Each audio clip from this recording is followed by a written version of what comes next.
Ya estamos de vuelta en tu clase virtual, con el tema La vida cotidiana en la Nueva España, en la asignatura de Historia de segundo grado.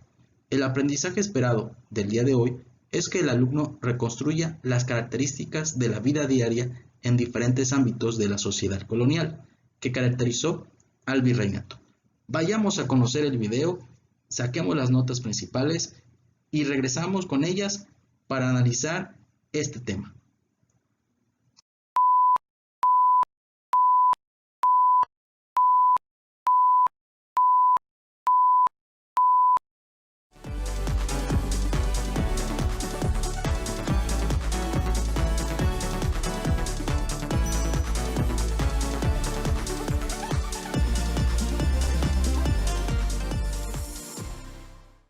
¿Qué tal, alumnas y alumnos de secundaria? Les damos la bienvenida a Aprende en Casa.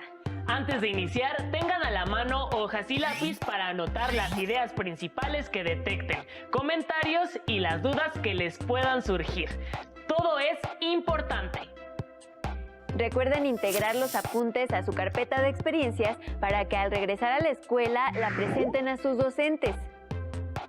Dicho lo anterior, les tenemos preparada una sesión de la asignatura de Historia de México, segundo grado, que les va a llamar la atención. Claro que sí, porque hablaremos de la vida cotidiana en la Nueva España, un tema que podrán comentar con su docente cuando vuelvan a clase una vez que finalice esta contingencia. Pues bien, seguramente ustedes saben bastante información sobre sucesos destacados durante la época colonial, pero ¿qué conocen sobre la vida de las personas en el día a día? Es interesante la pregunta porque para poder reconstruir periodos pasados de manera más precisa es importante recuperar los detalles de lo cotidiano. Y uno de los temas menos comunes pero de gran relevancia es el agua. De ahí que les mostraremos cómo era el abasto de agua durante la época colonial, en lo que actualmente es la Ciudad de México. Entonces, acompáñenos a ver el siguiente material en el que podrán percatarse del impacto que ha tenido el vital líquido en nuestra vida diaria desde tiempos remotos. No olviden tomar nota.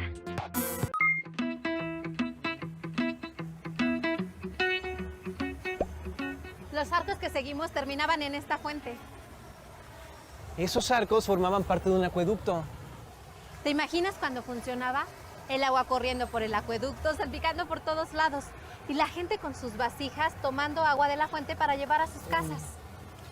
La verdad, prefiero abrir la llave y que salga el agua calientita para poder darme un buen baño. Mataste mi momento poético. Y no es lo único que va a morir si no llegamos con Mariana. Ya nos debe estar esperando en el Zócalo, vámonos. Espérate. Ahora sí, vamos.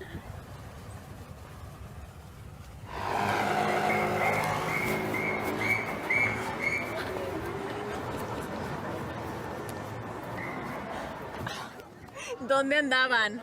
Perdón, venimos caminando desde Salto del Agua. Mira, esta estatua también se relaciona con el agua. Tiene mucha información para hacer una estatua. Enrico Martínez.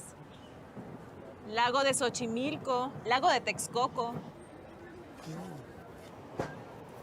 lago de Tlalocan, lago de San Cristóbal,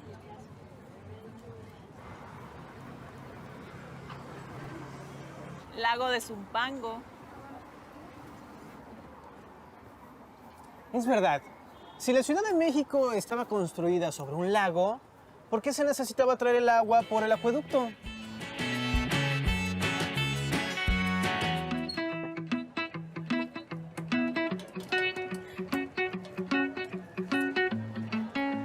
Aquí es.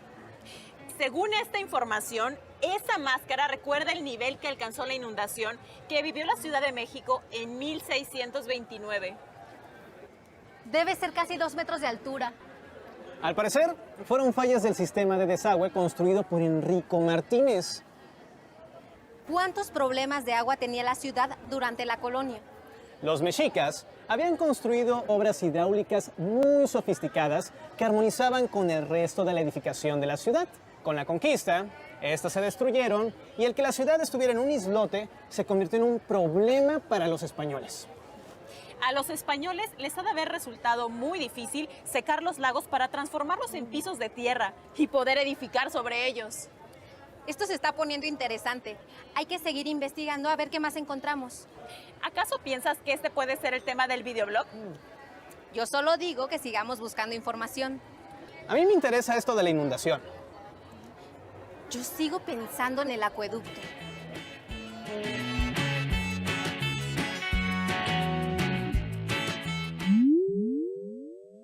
Durante la colonia, el paisaje de la Gran Tenochtitlán se vio modificado por la traza de una nueva ciudad. Después de consumada la conquista de la ciudad de Tenochtitlan en 1521, en la traza realizada por Alonso García Bravo, se construyeron plazas, Calles, casas palacios, y numerosas iglesias en la ciudad según la usanza española. la traza debía limitar la convivencia entre indígenas y españoles, pero para el siglo XVII, muchos indígenas habitaban en las zonas reservadas originalmente a los españoles.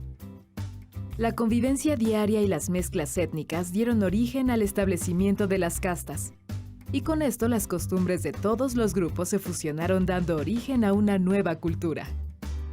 Los grandes retos a los que se enfrentaron los españoles fueron las inundaciones y el abastecimiento de agua. El agua potable fue traída de los manantiales de Chapultepec y del desierto de los Leones, por medio de los acueductos ubicados en Chapultepec y Santa Fe, que terminaban en fuentes de donde la población podía abastecerse de agua.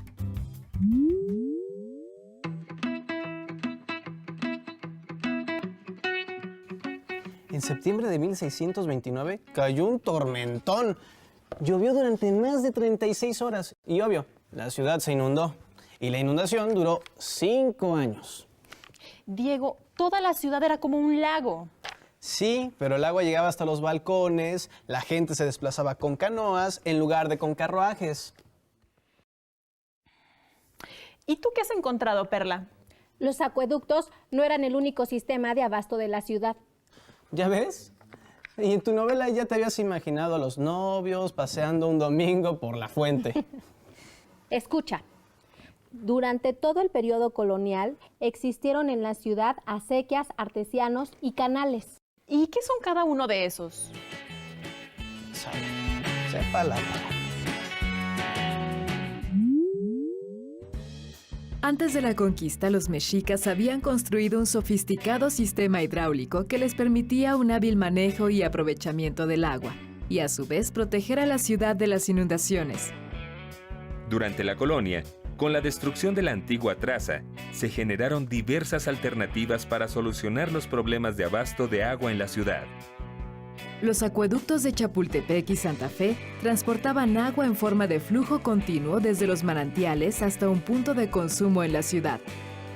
Las fuentes públicas se hallaban en plazas o lugares céntricos de los pueblos para abastecer de agua a los habitantes. Las acequias eran zanjas o canales.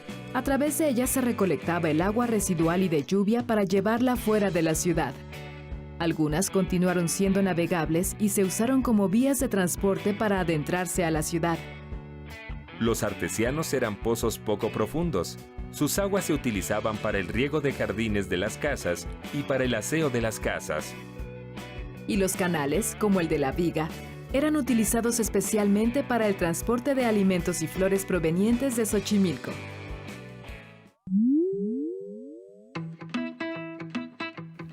Hay muchos datos curiosos sobre el uso del agua en la Ciudad de México durante la época colonial.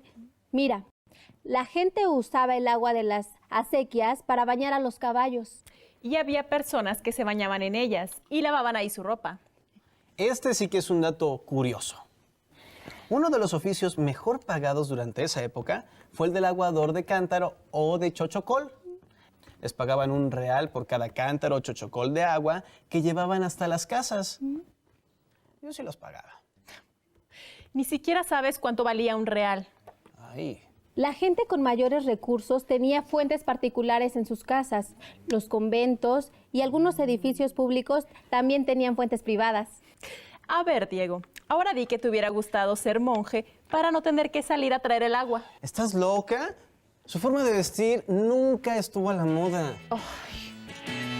Es verdad. A mediados del siglo XVIII, en la Ciudad de México, existían 108 fuentes particulares y 7 fuentes públicas. Para el año de 1806, el número de fuentes aumentó hasta llegar a las 505 fuentes particulares y 28 públicas.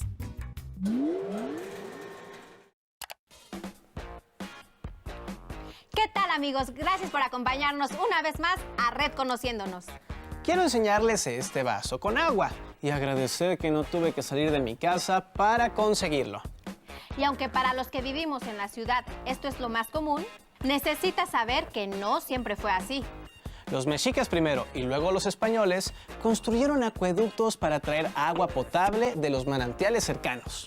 Los acueductos llegaban a fuentes donde la gente se abastecía de agua. Pero si eres como yo, podías pagar $1 para que un aguador te llevara el agua hasta tu casa. También era común ver a la gente lavando su ropa o bañando a los caballos en las acequias, que eran canales que cruzaban por la ciudad. Yo quiero nadar en una acequia. No, la verdad no. El Canal de la Viga no siempre fue una avenida, era realmente un canal de agua por el que llegaban trajineras con verduras y flores desde Xochimilco hasta el centro de la ciudad. ¿Te imaginas? ¿Trajineras en el Zócalo paseando por la calle Corregidora? En 1629 llovió durante más de 36 horas y como la ciudad había sido construida en un islote rodeado por el agua de varios lagos, las obras hidráulicas construidas por los españoles no fueron suficientes para evitar una inundación, que duró 5 años. Y sobre el agua dice el dicho, agua que no has de beber, déjala correr. Nosotros mejor te decimos, ¡cuídala! ¿Qué les pareció el video? Como observaron, el abasto de agua durante la época colonial tuvo su propio sistema y fue esencial para el funcionamiento de las ciudades. Sin embargo, igual que ahora, no fue fácil que todas las personas tuvieran acceso al agua. Utilizamos el agua para beber, cocinar, para nuestra higiene personal, con fines recreativos, entre otros muchos usos. ¿Ustedes y su familia para qué utilizan el agua? Platiquen y traten de enlistar las actividades que realizan con ella. Como saben, el agua es indispensable para el ser humano, los animales, las plantas y todo el planeta. Por eso es tan importante valorarla, cuidarla y hacer un buen uso de ella. Ahora bien, otro aspecto de la vida cotidiana que nos causa interés son las casas de las personas durante la colonia, pues así podemos conocer cómo vivía la gente de aquel tiempo según su estrato social en distintos lugares de nuestra ahora República Mexicana para hacer una comparación con la época actual. Para ello, piensen en cómo responderían a las siguientes preguntas. ¿Cómo son sus casas? ¿Cómo son las demás que hay en su comunidad? Traten de identificar algunas de sus características y demos paso al próximo video para reconocer las diferencias y similitudes que existen entre las viviendas de cada periodo. Querido diario, ya tenemos un mes de vivir en la muy noble y leal ciudad de Nuestra Señora de los Zacatecas. Mis padres decidieron venir a la próspera ciudad de La Plata a expandir su negocio. Hoy se cumplen 243 años de la fundación de la ciudad.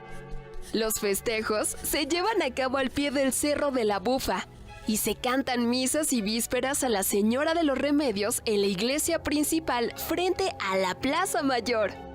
Alrededor de esta hay palacios de estilo barroco con bellos ornamentos en las fachadas. Nosotros vivimos en la calle de la Caja, misma que conduce al Camino Real de tierra adentro. El día de hoy recorrí en carruaje el centro de la ciudad, donde viven los dueños de las minas, los comerciantes, los hacendados y los miembros de la nobleza. Habitan grandes casonas y palacios de cantera rosa, en cuyas fachadas hay escudos de armas familiares. Este día nos llevamos una gran sorpresa, pues conocimos la casona de la Condesa de Valparaíso. En la planta baja se encuentra la pulpería, lugar donde venden telas, velas, comida, bebidas y otros productos. Hay un segundo patio de servicio con cochera, caballeriza, corral, pajar y las habitaciones de la servidumbre masculina. Entramos por el portón de los carruajes al primer patio central, donde hay un jardín y una fuente de agua limpia. En una parte de la planta alta, todo se encuentra rodeado por corredores que comunican a la sala principal o estrado, al salón de juegos, al comedor, a la capilla, a la cocina y a la repostería. Dicha distribución permite que los espacios estén bien ventilados. Además de ser un sitio de convivencia, es un lugar de reposo, pues ahí están ubicados los dormitorios de la familia y de la servidumbre femenina, el cuarto de escribanía, el gabinete y los vestidores o tocadores. Entre la planta baja y la alta, en el entresuelo, se ubican el despacho y la habitación de los huéspedes. Me di cuenta de que en la limpieza y mantenimiento de esta casona interviene un gran número de sirvientes. En este tipo de casas se muestra el lujo con muebles de hechura europea, adornos de plata y oro, biombos importados de Asia y alfombras del Medio Oriente. Un pequeño comerciante, amigo de mi padre, nos platicó que vive en una de las llamadas casas medias, donde se combinan espacios para la vida familiar y el trabajo. En su interior existe un patio, la caballeriza, el comedor, la cocina y todo lo demás. La cocina solo cuenta con un fogón. En el patio tiene cultivo de hortalizas, flores y árboles frutales, animales de cría y una letrina. Debido al ingreso que obtiene, cuenta con camas con colchones, varias mudas de ropa y cubiertos para comer. Hoy, mi hermano y yo acompañamos a mi madre a dar caridad al barrio donde viven indígenas, mineros, cargadores y macheteros. Un gran número de personas habita en pequeñas viviendas de una sola planta, que están construidas principalmente de adobe. También habitan bajo escaleras, pasadizos, pasillos, covachas, cuartuchos y patios interiores de otras edificaciones. En estos espacios, los habitantes duermen, comen y trabajan, es decir, hacen todas sus actividades. Además, poseen pocas pertenencias, entre ellas unas cuantas mudas de ropa que son heredadas. Mi familia y yo conocimos la hacienda ganadera del Agostadero. Cuenta con la casa grande donde reside el dueño de la hacienda, una capilla, los edificios para la producción ganadera y la tienda de raya. Ahí se les paga a los trabajadores libres y se les vende o fía productos. También tiene la calpanería, es decir, el lugar donde se ubican las viviendas de los peones y esclavos. Chozas que ellos mismos levantan con materiales como adobe, paja, carrizo o varas. Creo que la hacienda se construyó pensada como una pequeña ciudad. Ahora puedo decir que conozco los espacios más íntimos de la sociedad zacatecana, las casas de los nobles, de los indígenas, de los trabajadores y de los esclavos, las cuales son un reflejo de las diferencias y organización de las ciudades. ¿Verdad que es muy interesante ver cómo vivían las personas en el pasado? Definitivamente pudimos notar muchos cambios de la colonia a la actualidad, aunque también persisten algunas similitudes en aspectos como la desigualdad y la pobreza. A partir del video anterior, ¿qué cambios pudieron identificar entre las casas de la época colonial y las de ahora? Ha llegado el momento de que saquen sus lápices y hojas, además de conseguir colores para que dibujen las principales características de las casas de aquella época. Pero no olviden que las viviendas variaban según la clase social, así que decidan qué tipo de casa van a recrear en su ilustración y guarden su dibujo en la carpeta de experiencias. Si quieren conocer más sobre estos temas, les sugerimos leer el libro Vida cotidiana, Ciudad de México, 1850-1910 de Cristina Barros y Marco Buenrostro, en el que podrán adentrarse en la vida de los habitantes de la ciudad de aquella época a través de aspectos de su diario acontecer. Así llegamos al final de esta transmisión, pero antes de despedirnos, les sugerimos que compartan con sus familiares lo que aprendieron. Tengan presente diariamente la relevancia de colaborar en las labores domésticas. Les invitamos a seguir con la programación de Aprende en Casa. ¡Hasta pronto!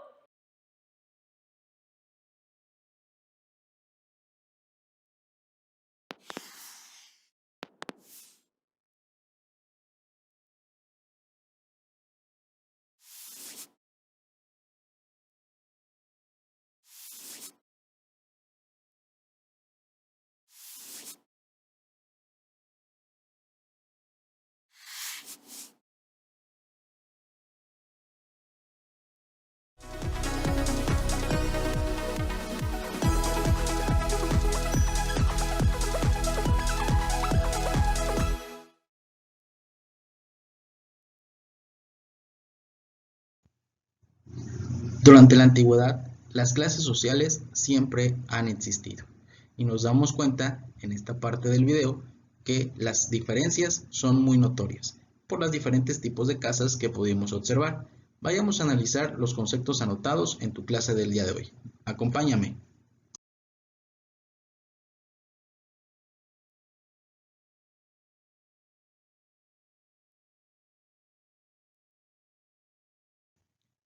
Los grandes retos a los que se enfrentaron los españoles fueron dos.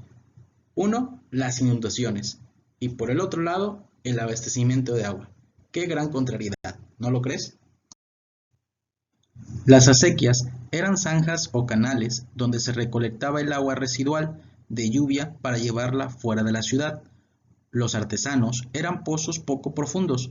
Sus aguas se utilizaban para el riego de jardines, de las casas y para el aseo de las mismas. Los canales, como el de la Viga, eran utilizados especialmente para el transporte de alimentos y flores provenientes de Xochimilco. Antes de la conquista, los mexicas habían construido un sofisticado sistema hidráulico que les permitía un hábil manejo y aprovechamiento del agua y a su vez proteger a la ciudad de las inundaciones. Durante la colonia, con la destrucción del antiguo Atraza, se construyeron los acueductos de Chapultepec y Santa Fe, donde transportaban agua en forma de flujo continuo desde los manantiales hasta las fuentes públicas de la ciudad. Es en el centro de la ciudad donde vivían los dueños de las minas, los comerciantes, los hacendados y los miembros de la nobleza. Habitaban grandes casonas y palacios de cantera rosa, en cuyas fachadas había escudos de armas familiares. La pulpería era el lugar donde vendían telas, velas, comida, bebidas y otros productos. La sociedad novohispana se caracterizaba por tener clases sociales y una forma en que se distinguían eran sus casas. Por lo tanto, las casas reales eran de 2 pisos y se caracterizaba por tener adornos de plata y oro. Los biombos eran importados de Asia y sus alfombras del Medio Oriente. En cambio, las casas medias, donde se combinan espacios para la vida familiar y el trabajo, debido al ingreso que obtienen, cuentan con camas con colchones, varias mudas de ropa y cubiertos para comer. A diferencia de las casas de indígenas, mineros, cargadores y macheteros, un gran número de personas habitan una planta, construidas principalmente de adobe. En estos espacios, los habitantes duermen, comen y trabajan, es decir, hacen todas sus actividades. También estaban las haciendas, que eran conocidas como pequeñas unidades productivas. Estaban las tiendas de raya, en donde se les pagaban a los trabajadores libres y se les vendía o fiaban productos. Las galerías, es decir, el lugar en donde se ubicaban las viviendas de los peones y esclavos, chozas que ellos mismos levantaban con materiales como adobe, paja, carrizo o varas. Hemos llegado al final de esta sesión, no sin antes dejar la actividad. que es dibujar las principales características de las casas de aquella época, pero primero decidan qué tipo de casa van a recrear. Eso es todo por hoy. Cuídense mucho y nos vemos en la siguiente clase. Hasta pronto.